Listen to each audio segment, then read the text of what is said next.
3. God versus Moloch. Calvin, in his excellent classification of the law in his commentaries on the 4 last books of Moses arranged in the form of a harmony, cites Deuteronomy chapter 18, verses 9 to 22, and chapter 13, verses 1 to 4, Leviticus chapter 18, verse 21, chapter 19, verses 26 and 31, and Deuteronomy chapter 12, verses 29 to 32, as basic to the first commandment. These passages relate to man's attempt to know and control the future.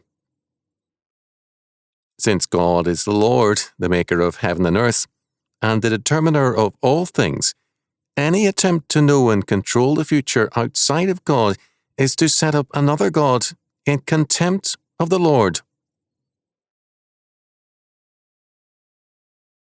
Every form of illicit probing of the future is cited by Moses. When thou art come into the land which the Lord thy God giveth thee, thou shalt not learn to do after the abominations of these nations. There shall not be found among you any one that maketh his son or his daughter to pass through the fire, or that useth divination, or an observer of times, or an enchanter, or a witch, or a charmer, or a consulter with familiar spirits, or a wizard, or a necromancer.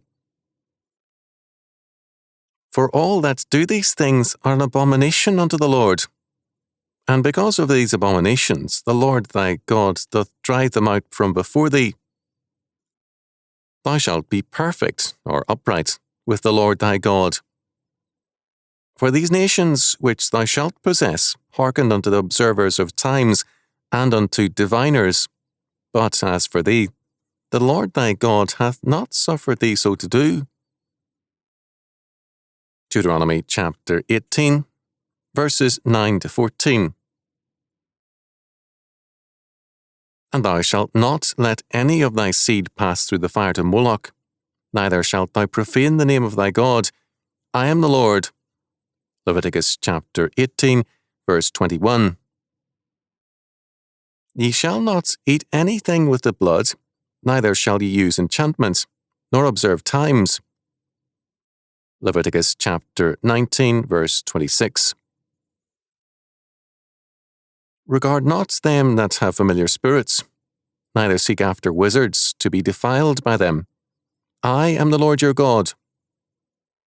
Leviticus chapter 19, verse 31.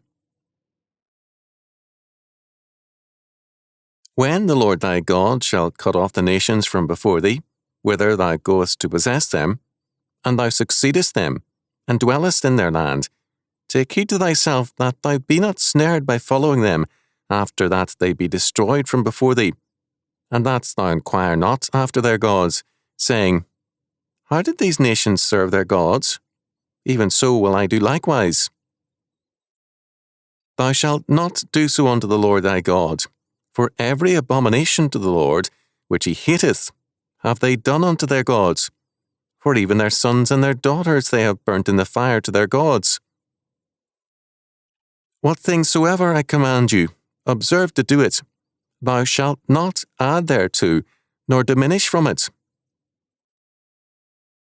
Deuteronomy chapter 12, verses 29 to 32. Calvin's comment on Deuteronomy chapter 18, verses 9 to 14 gets to the heart of the matter. Moses explains clearly in this passage what it is to have other gods, that is to say, to mix up the worship of God with things profane, since its purity is only thus maintained by banishing from it all uncongenial superstitions. The sum, therefore, is that the people of God should abstain from all the inventions of men whereby pure and simple religion is adulterated. Equally to the point is the observation of another commentator. Moses groups together all the words which the language contained for the different modes of exploring the future and discovering the will of God. for the purpose of forbidding every description of soothsaying and places the prohibition of Moloch worship at the head to show the inward connection between soothsaying and idolatry, possibly because freburation, or passing children through the fire in the worship of Moloch, was more intimately connected with soothsaying and magic than any other description of idolatry. A wide variety of practices is cited. An enchanter is a whisperer or snake charmer. A witch, one who uses charms or spells. A wizard, one who claimed to know the secrets of the other world. A necromancer, one who inquires of the dead, and so on. But the key evil is Moloch worship. The word Moloch, or Melech, Malach, meaning king, is a misvocalization of the name of a pagan, the consonants of king being retained and the vowels of shame used. Human sacrifice was made to this god, who is identified as the god of Ammon in 1 Kings chapter 11, verses 7 and 33. There are references to Moloch in Jeremiah chapter 49, verses 1 and 3, Amos chapter 1, verse 15, Zephaniah chapter 1, verse 5, Leviticus chapter 18, verse 21, chapter 20, verses 2 to 5, 2 Kings chapter 23, verse 10, Jeremiah chapter 32, verse 35, etc., and the location of Moloch worship in Israel was the valley of Hinnom. Jeremiah chapter 32, verse 35, 2 Kings chapter 23, verse 10. Moloch worship was not limited to Ammon. Moloch is the king or kingship. The name of Moloch is also given as Milcom, 1 Kings chapter 11, verses 5 and 33, and Malcham, Jeremiah chapter 49, verses 1 and 3, Revised Standard Version, Zephaniah chapter 1, verse 5. Moloch was an aspect of Baal, Jeremiah chapter 32, verse 35. Baal meaning Lord. Under the name of Melkarth, king of Tyre, Baal was worshipped with human sacrifices at Tyre. While relatively little is known of Moloch, much more is known of the concept of divine kingship, the king as God, and the God as king, as the divine human link between heaven and earth. The God-king represented man on a higher scale. Man ascended, and the worship of such a god, that is, of such a Baal, was the assertion of the continuity of heaven and earth. It was the belief that all being was one being, and the god, therefore, was an ascended man on that scale of being. The power manifested in the political order was thus a manifestation or apprehension and seizure of divine power. It represented the triumph of a man and of his people. Moloch worship was thus a political religion. Since Moloch represented kingship and power, sacrifices to Moloch represented the purchase, at the very least, of immunity or insurance and protection, and, at its highest claim, of power. The higher sacrifices in paganism, and especially Baal worship, were sacrifices of humanity, that is, self-mutilations, notably castration, the sacrifice of children or of posterity and the like.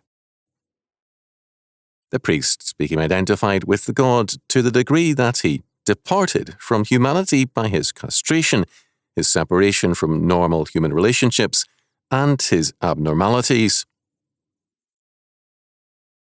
The king became identified with the god to the degree that he manifested absolute power.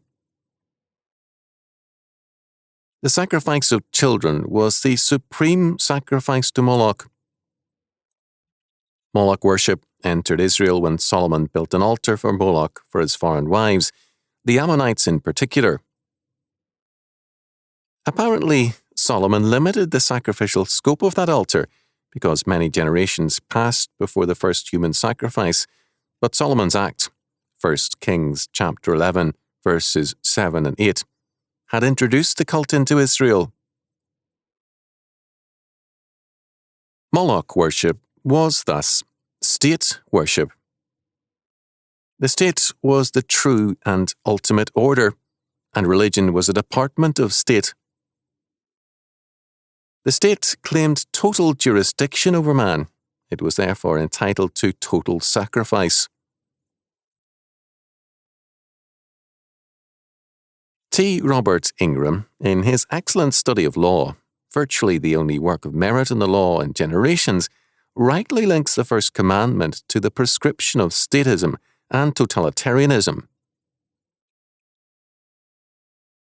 Speaking of, the government which would arrogate to itself all power and bow before no other, Ingram comments, "The modern word for such a government is totalitarian. A government that arrogates to itself total power. The crowning goal of Satan is to have a totalitarian world government. We who have known something of God the Creator know that total power can reside only in Him. Clearly, the maker of anything is greater than anything he might make. The very possibility of a Frankenstein monster, the creation of human hands that can destroy humans and not be destroyed by them, is a false image of distorted reason. It presupposes a supernatural evil genius which deceives men into thinking they have made something, while really they have been but passive agents of an unknown power. The potter can do what he will with his clay.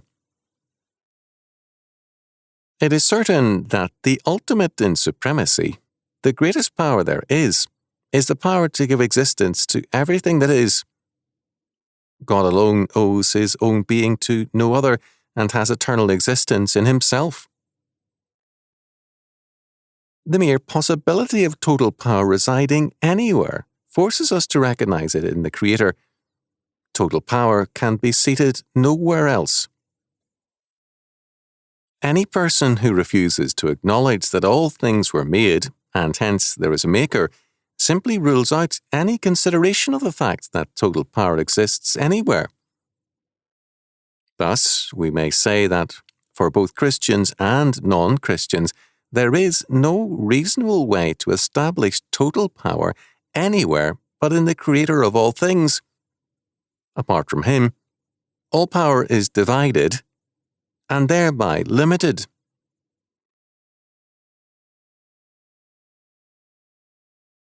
For a state to claim total jurisdiction, as a modern state does, is to claim to be as God, to be the total governor of man in the world.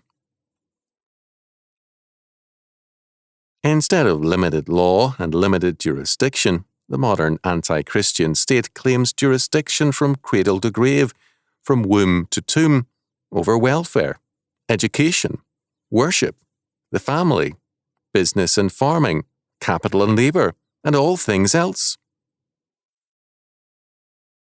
The modern state is a Moloch, demanding Moloch worship. It claims total jurisdiction over man and hence requires total sacrifice. But, as Ingram observes with respect to worship, only the power who is to be worshipped can ordain the manner in which he is to be worshipped. Similarly, only the power who is ultimate has the right to be the source of law. God is the only true source of law. The state is an agency of law, one agency among many, church, school, family, etc., and has a specified and limited area of law to administer under God. The Moloch state denies any such boundaries. It insists on taxing at will, expropriating at its pleasure by eminent domain, and it claims the right to force the youth into warfare and death at the pleasure of the state. The Moloch state is the product of apostasy. When a people reject God as their king and make a man or the state their king, 1 Samuel chapter 8, verses 7 to 9, God declares the consequences. This will be the manner of the king that shall reign over you.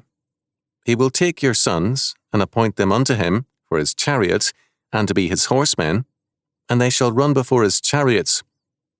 And he will appoint them unto him for captains of thousands and captains of fifties, and to plough his ground, and to reap his harvest, and to make his instruments of war, and the instruments of his chariots.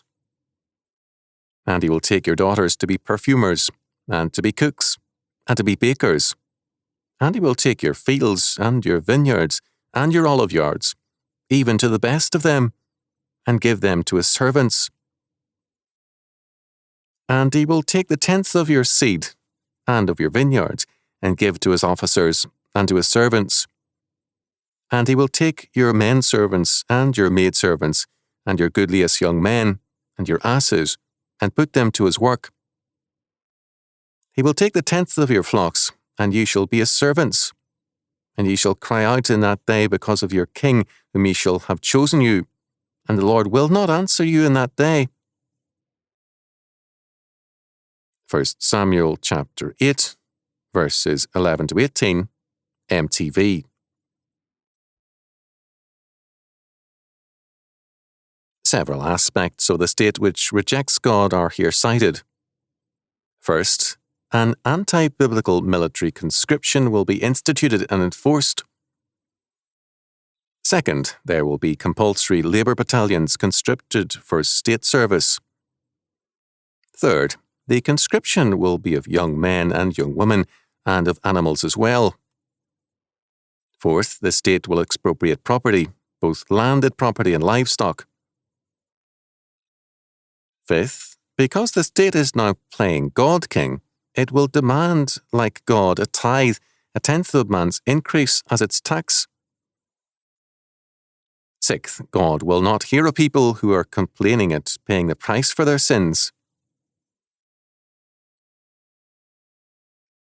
All these conditions are met and surpassed by the modern Moloch state, which refuses to be content with a tithe, but demands a tax equal to several tithes. In some countries, the local tax required is an incredible seizure. Thus, the late Luigi Einaudi, Italy's foremost economist and ex-president of the Republic, calculated that if every tax on the statute books was fully collected, the state would absorb 110% of the national income.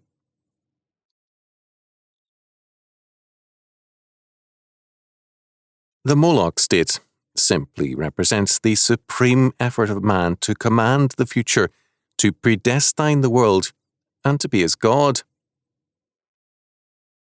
Lesser efforts, divination, spirit questing, magic and witchcraft are equally anathema to God.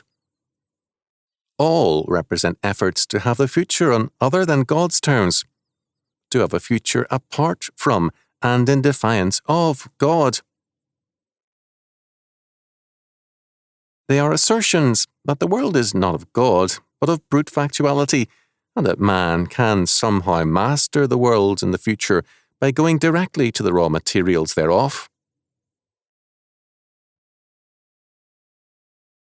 Thus, King Saul outwardly conformed to God's law by abolishing all black arts, but when faced with a crisis, he turned to the witch of Endor, 1 Samuel chapter 28.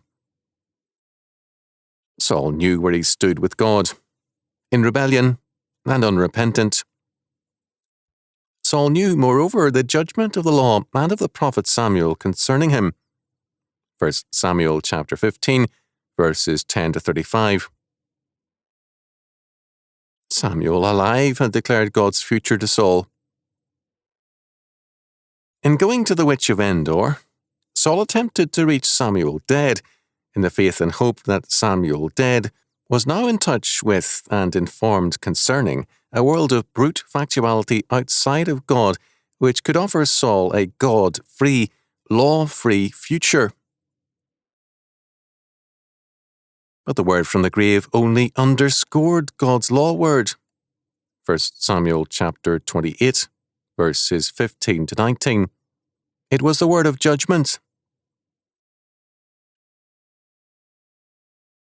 Astrology is to be included in the ungodly probings which cannot put off or charm away judgment.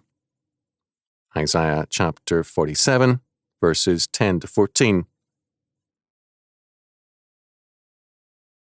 In Leviticus chapter 19, verse 26, divination and soothsaying are forbidden in the same sentence as the eating of blood.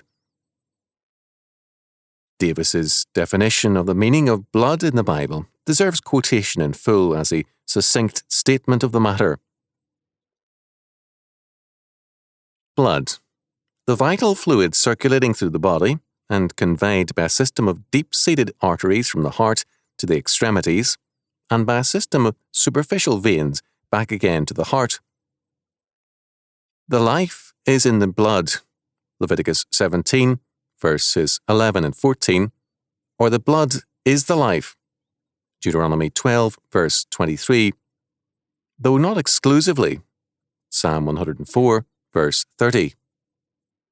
The blood represented the life, and so sacred is life before God that the blood of murdered Abel could be described as crying to God from the ground for vengeance. Genesis chapter 4, verse 10. And immediately after the flood, the eating of the blood of the lower animals was forbidden, although their slaughter for food was authorized. Chapter 9, verses 3 and 4, Acts chapter 15, verses 20 and 29, and the law was laid down. Whoso sheddeth man's blood, by man shall his blood be shed.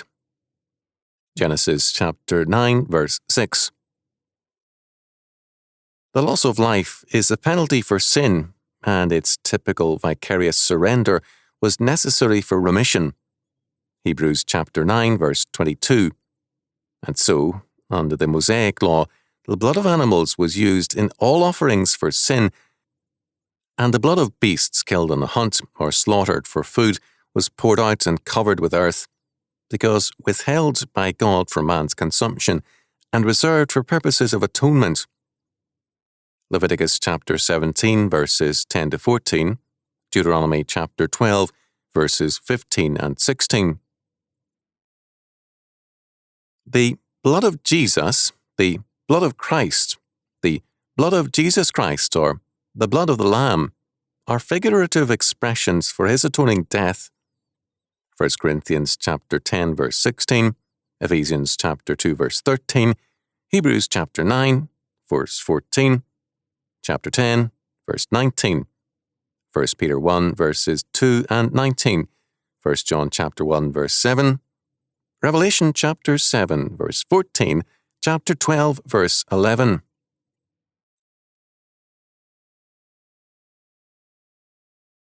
Since life is given by God and is to be lived on His terms alone, no life of man or beast can be taken except on God's terms, whether by the state, by man to eat, or by man in his self-defense.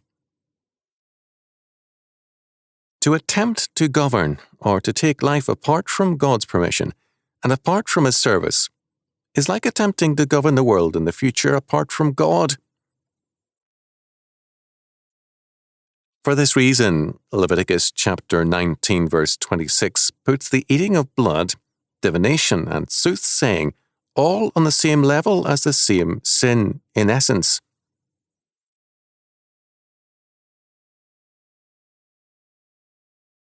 Deuteronomy chapter 18, verse 13 commands, "Thou shalt be perfect, or upright, wholehearted, MTV, blameless, Berkeley version, with the Lord thy God." This is part of the often repeated commandment, "Ye shall be holy, for I, the Lord your God, am holy."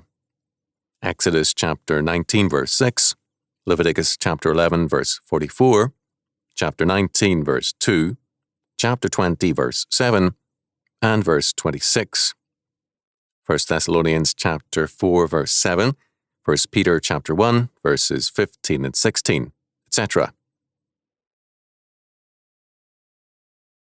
To be holy means literally to be separated, that is, set apart from a common to a sacred use. The utensils and vessels of the sanctuary, the ministers and certain days were separated unto God's special service and hence holy. Exodus chapter 20 verse 8, chapter 30 verse 31, chapter 31 verses 10 to 11, Numbers chapter 5 verse 17, Zechariah chapter 14 verse 21.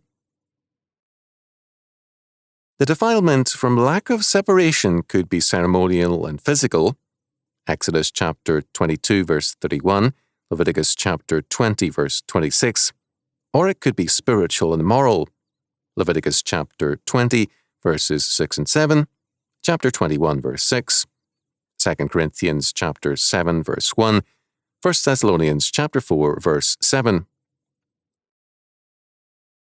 The holiness of God is his separation from all created beings as the uncreated and creating being, infinite in wisdom, power, justice, goodness, truth, and glory.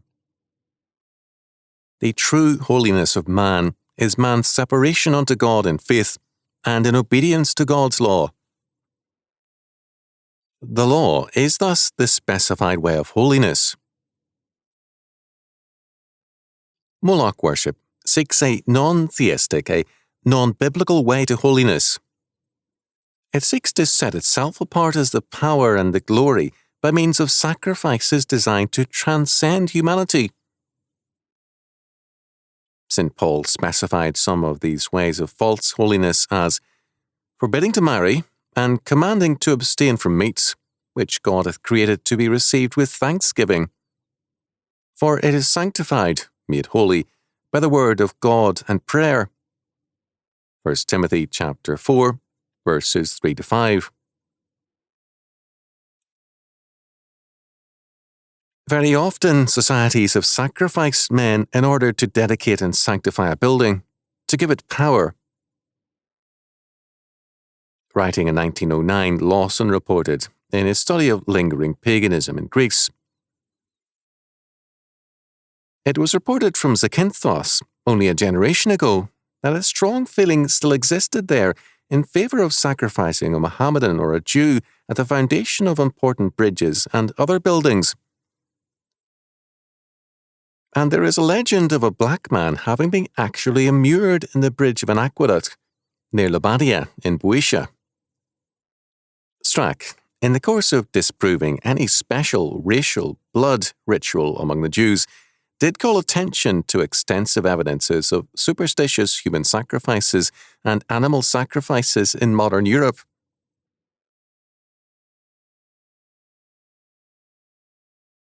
Man's attempts to control the world and to be the source of predestination lead also to false prophets. The law governing this declares, if there arise among you a prophet, or a dreamer of dreams, and giveth thee a sign or a wonder, and the sign or the wonder come to pass, whereof he spake unto thee, saying, let us go after other gods, which thou hast not known, and let us serve them. Thou shalt not hearken unto the words of that prophet, or that dreamer of dreams, for the Lord your God proveth you, to know whether ye love the Lord your God with all your heart and with all your soul. Ye shall walk after the Lord your God, and fear him, and keep his commandments, and obey his voice, and ye shall serve him, and cleave unto him. Deuteronomy chapter 13, verses 1 to 4. The Lord thy God will raise up unto thee a prophet from the midst of thee, of thy brethren, like unto me. Unto him ye shall hearken. According to all that thou desirest of the Lord thy God in Horeb in the day of the assembly, saying, let me not hear again the voice of the Lord my God, neither let me see this great fire any more, that I die not. And the Lord said unto me, they have well spoken that which they have spoken. I will raise them up a prophet from among their brethren, like unto thee, and will put my words in his mouth, and he shall speak unto them all that I command him. And it shall come to pass, that whosoever will not hearken unto my words, which he shall speak in my name, I will require it of him. But the prophets which shall presume to speak a word in my name, which I have not commanded him to speak, or that he shall speak in the name of other gods, even that prophet shall die. And if thou say in thine heart, how shall we know the word which the Lord hath not spoken? When a prophet speaketh in the name of the Lord, if the thing follow not, nor come to pass, that is the thing which the Lord hath not spoken. But the prophet hath spoken it presumptuously, thou shalt not be afraid of him. Deuteronomy chapter 18, verses 15 to 22. Deuteronomy chapter 13 cites 3 cases of instigation to idolatry. First, in verses 1 to 5, by the false prophet. Second, in verses 6 to 11, by a private individual. And third, by a city, verses 12 to 18. The penalty in every case is death without mercy. To the modern mind, this seems drastic. Why death for idolatry? If idolatry is unimportant to a man, then a penalty for it is outrageous. But modern man thinks nothing of death penalties for crimes against the state, or against the people, or against the revolution, because these things are important to him. The death penalty is not required here for private belief. It is for attempts to subvert others, and to subvert the social order by enticing others to idolatry. Because, for biblical law, the foundation is the one true God, the central offence is therefore treason to that God by idolatry. Every law order has its concept of treason. No law order can permit an attack on its foundations without committing suicide. Those states which claim to abolish the death penalty still retain it in the whole for crimes against the state. The foundations of a law order must be protected. Criminal offences always exact a penalty. The critical question in any society is this: who shall be penalised? Biblical law declares that restitution must prevail. If a man steals $100, he must restore the $100 plus another $100. The criminal is penalised. In certain crimes, his restitution is his own death. In modern, humanistic society, the victim is penalised.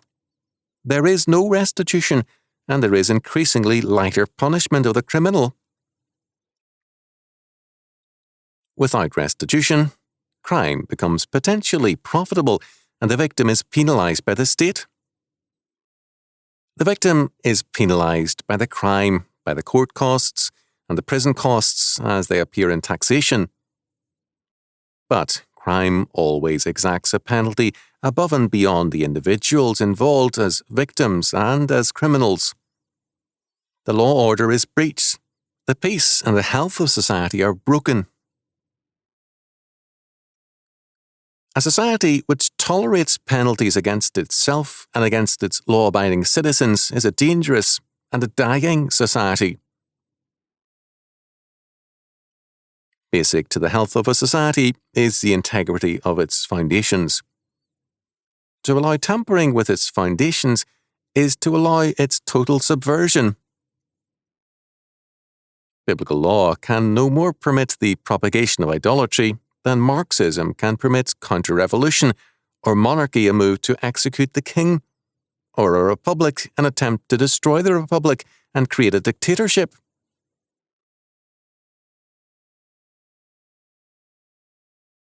It should be noted that Deuteronomy chapter 13 verses 5 to 18 does not call for the death penalty for unbelief or for heresy. It condemns false prophets, verses 1 to 5, who seek to lead the people with signs and wonders into idolatry. It does condemn individuals who secretly try to start a movement into idolatry, verses 6 to 11. It does condemn cities which establish another religion and subvert the law order of the nation, verses 13 to 18. And this condemnation must be enforced by man to turn away the judgment of God, verse 17. This condemnation does not apply to a missionary situation where the land is anti-God to begin with. This is a situation for conversion. It does require a nation grounded in God's law system to preserve that order by punishing the basic treason against it. No society is without testing, and God tests man by these challenges to see whether man will stand in terms of God's order or not. Verse 3. Having dealt with false prophets, that is, false mediators, the law turns to the one true mediator. The Lord thy God will raise up unto thee a prophet from the midst of thee, of thy brethren, like unto me. Unto him ye shall hearken. Deuteronomy chapter 18, verse 15. This prophet and his work are described in verses 15 to 19. Men must either obey him, or else God will require it of men. Verse 19. Waller's comments concerning the prophet is especially good. The connection between these verses and the preceding is well illustrated by Isaiah's question, chapter 8, verse 19. And when they shall say unto you, seek unto them that have familiar spirits, and unto wizards that peep, and that mutter, should not a people seek unto their God, for the living to the dead? Or, as the angel turned the phrase on Easter morning, why seek ye him that liveth among the dead? According to Calvin, the expression a prophet is used by enalage for a number of prophets. Not at all more correct is their opinion, who apply it to Christ alone. Clearly, the passage does refer to prophets generally, and in verses 20 to 22, the false prophet is identified and called presumptuous. Thou shalt not be afraid of him. The term, however, equally clearly and more obviously applies to the one great prophet and mediator as against the many false mediators.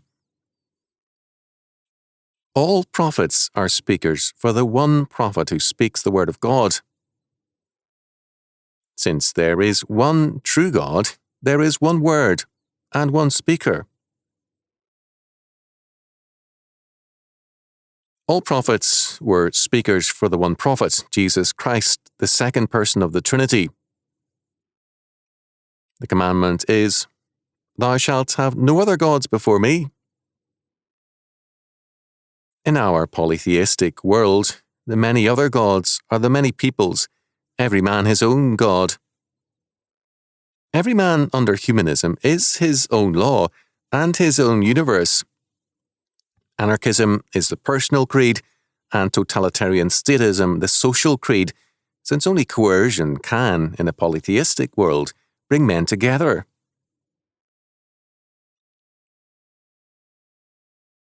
During the recent occupation of the Sorbonne, a student obliterated a large "No Smoking" sign near the entrance to the auditorium and wrote, "You have the right to smoke."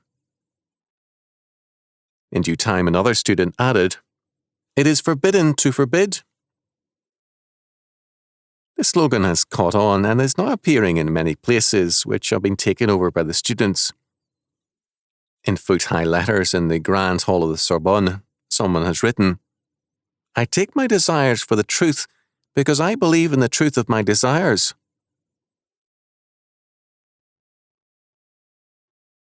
These lawless students, while affirming that none had the right to forbid them anything, to coerce them into any behaviour, were bent on coercing an entire nation. Total anarchy means total coercion. This is Moloch worship with a vengeance. All society must be sacrificed to satisfy these modern worshippers of destruction. The student revolution is a fitting climax to statist education. To surrender children to the state is to turn them over to the enemy. For the surrendered children, as a new Janissaries of the new Turks, to turn on the society which begat them and to destroy it is a judgment on the Moloch worship of their elders. To have other gods and other laws, other schools and other hopes than the one true God is to invoke the whole weight of the law in judgment. Our culture today resembles the legend of Empedocles, the Greek philosopher. Even in his lifetime, Empedocles was a charismatic figure. Diodorus describes him as laurel wreathed, robed like a god in purple, sandaled in gold. He taught that the highest forms of human life, the closest to the divine, were the prophet and the physician. He was both.